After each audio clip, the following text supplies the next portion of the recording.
DCTV, I'm Lauren Crummey, and this is the news you need to know on campus and beyond for Thursday, April 7th. The OPP is looking for a motorist after a tire flew off a vehicle and struck a car on Monday morning in Oshawa. A woman escaped serious injuries when a tire caved in the roof of her car and shattered the windshield. The woman pulled over and walked out holding her face because shards of glass had gotten in her eye. Since December of 2011, 2 other people have been killed in similar incidents in southern Ontario. A petition has surfaced online calling for a Brampton Park to be named in honor of the 3 children and their grandfather who were killed in the Marco Muzo drunk driving crash that took place last year. The Change.org petition is currently about 2,500 signatures, which also suggests that a small memorial should be held for the victims of the crash. Hamilton police have reported that 2 people were stabbed during the course of a home invasion early this morning. Police say that multiple masked suspects entered a home shortly before 3 a.m. and proceeded to stab 2 men inside the home. An 18-year-old boy was taken to the hospital with life-threatening injuries, and a 20-year-old was taken with non-life-threatening injuries. Toronto police say a man who was stabbed in the head with a fork at a bar in Scarborough suffered non-life-threatening injuries. It happened at All-Star Wings and Ribs around 11:30 p.m. Police say an altercation broke out at the bar, and one of the males involved was stabbed with a fork. He was taken to a nearby hospital for treatment. The mayor of Mississauga believes it's time to pack its bags and separate from the Peel region.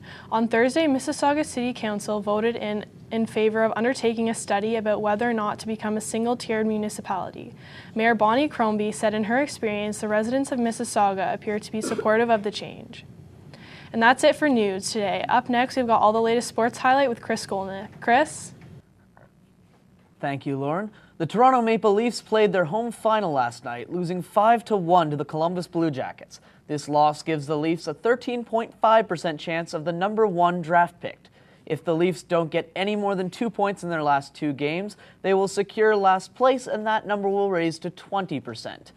In other hockey news, this year will mark the first time in 46 years that there will not be a Canadian team in the Stanley Cup playoffs. The last time this happened was the 1969-1970 season. Looks like the rest of Canada has to pick up that famous Maple Leaf fan saying, maybe next year.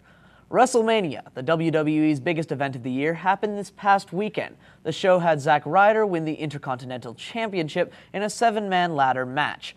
The company revealed a brand new women's championship, The Undertaker defeated Shane McMahon, and in the main event had Roman Reigns win his 3rd WWE championship against the WWE's COO Triple H.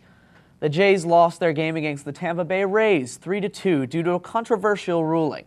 In the new season, base runners making contact with the baseman is illegal and punishable by an out. The rule was implemented after Utley broke Ruben Tejada's leg with a slide last year. Bautista was unable to remain on the base after his slide, breaking one of the new rules of the slide. To date, this is the first game where this rule has actually been implemented. Broncos' Derek Wolfe is in hot water after an incident showing him throwing a punch in a Denver nightclub. NBC Sports has stated that nobody was arrested in the incident, and the Broncos spokesman Patrick Smith stated that the issue has been addressed internally. Wolfe was signed to a 4-year contract extension for $37 million, this despite breaking the league's performance enhancement policy. Whether he broke the league's personal conduct policy is still under review. And that just about wraps it up for sports, but don't go anywhere. Shajee Costales joins us now with all names and news from the world of entertainment. Shajee? Thanks, Chris.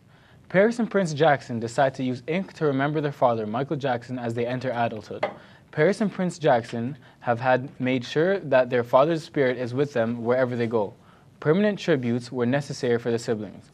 Paris getting a quote her dad wrote on her arm and a lotus in honor of the grandma and 2 brothers. Prince got an Egyptian deity Anubis because his dad was fascinated by Egyptian imagery.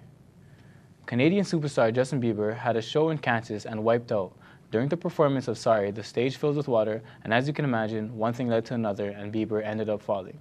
Though he had his nasty fall, he still got back up and continued like nothing happened. After the show, he tweeted, "Tonight was a great show. Thanks. #Purpose Tour, Kansas City." There was not enough evidence in Christine Rhoda's claim that her husband, Paul Walker, was killed because the Porsche Carrera GT that he was driving lacked several safety features. The accident that killed the late actor took place in November 2011 when he was riding in the Carrera GT with his friend Roger Rodas. Walker was on break from filming the 7th installment of the Fast and the Furious franchise. After Rob Kardashian's engagement to Blac Chyna, Tyga took Twitter to congratulating the two.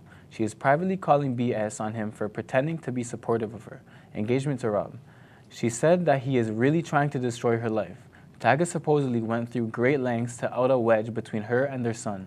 He has then filed legal custody trying to get their son and said he will not back down. Since the engagement, Tyga has not spoken to Blac Chyna. Their only direct contact is through email. Kesha's appeal to be released from her record label has been rejected by the court. The artist has been fighting to have her contract with Sony Music terminated after she was allegedly sexually abused by her producer, Dr. Luke. And that's a wrap for entertainment. Now let's send it back to Lauren Crummey for the final word. Lauren? Thanks, Shajee, and that is the news on campus and beyond for Thursday, April 7th. Be sure to follow us on Twitter at DC Broadcasting or check out our website at DCBroadcastingca. Thanks for watching and have a great day.